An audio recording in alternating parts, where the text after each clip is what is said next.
नमस्कार दोस्तों, आपके अपने YouTube चैनल रश्मि ज्योति ब्लॉग में मैं आप सभी का स्वागत करती हूँ। आज मेरे ब्लॉग का विषय है कैंसर एक जानलेवा बीमारी। इस विषय पर मैं कुछ विशेष तथ्यों को प्रस्तुत करूँगी जिनको जानना हम सभी के लिए पूर्ण आवश्यक है, जिसे उजागर करना प्रायः चिकित्सक अर्थात डॉक्टर अनुचित मानते हैं। आज मैं इस विषय पर विश्लेषण करके संपूर्ण तथ्यों को प्रस्तुत करने की आकांक्षा रखती हूँ, जिससे 85% रोगी को पूर्ण रूप से स्वस्थ किया जा सकता है। यह बहुत ही गंभीरता का विषय है। विवाद जैसे प्रश्न नहीं होने चाहिए। प्रमुखता इस बात की है कि रोगी को कैसे बचाया जा सकता है। यहाँ पर शारीरिक कुछ लक्षणों को जानना बेहद ज़रूरी है। हमारे शरीर में प्रतिदिन सेल्स बनते और बिगड़ते रहते हैं। यह एक साधारण प्रक्रिया है। यह कार्य हम सभी के साथ होता है, वो भी प्रतिदिन। तभी तो मानव जीवन सुचारू रूप से चलता रहता है। समझने वाली तथ्य यह है कि प्रतिदिन जो सेल्स बन रही है उसमें अवरोध अर्थात खनन पैदा होने लगे तो रक्त दूषित होने की स्थिति बढ़ने लगती है। इसे पहचानना थोड़ा मुश्किल होता है। शुरुआत में यह दूषित रक्त बनने की प्रक्रिया जारी रहने पर यह एक कवच जैसा स्थिति दिखाई देने लगती है। यहाँ पर भी उतनी देरी नहीं होती। इसे लेंस के द्वारा बड़ी ही आसानी से परीक्षण किया जा सकता है।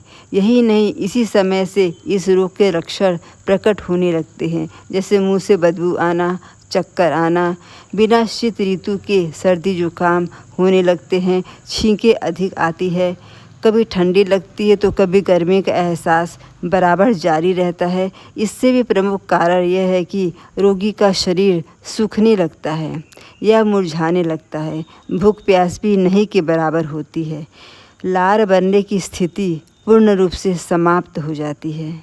यह स्थिति इतनी भयावह होती है कि रोगी आक्रामक हो जाता है।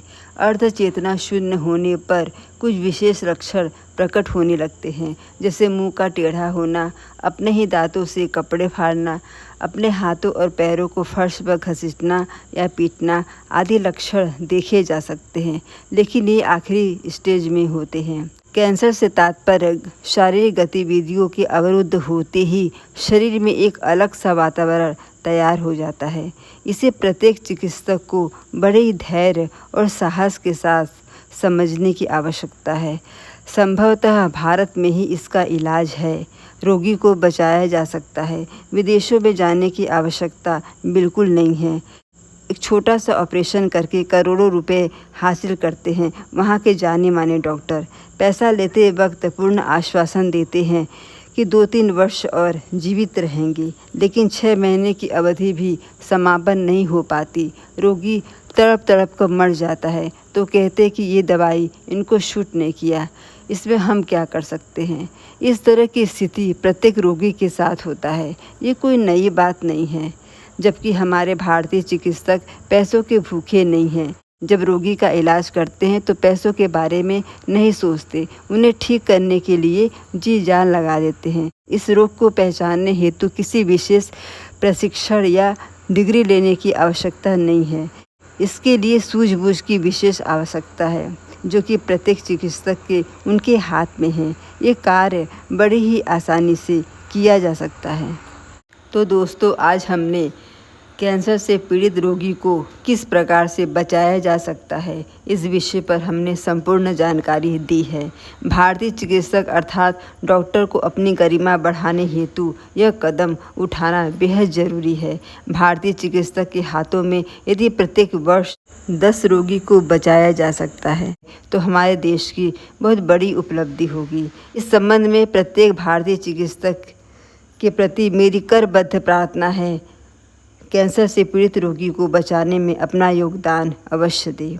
तो दोस्तों, आज हमने कैंसर से संबंधित विशेष ब्लॉग प्रस्तुत की। तो आपको कैसा लगा? यदि पसंद आए तो इसे लाइक ज़रूर करें। यदि चैनल पर नए हैं तो इसे सब्सक्राइब ज़रूर करें और ये जो घंटी दिख रही है इसे ज़रूर प्रेस करें, ताकि आपको हमारे नए वीडियो की नोटिफिकेशन सबसे पहले मिले। तो मिलते हैं दोस्तों आपको अगली वीडियो में। तब तक के लिए नमस्कार। अपना ख्याल रखिए और सदैव मुस्कुराते रहिए।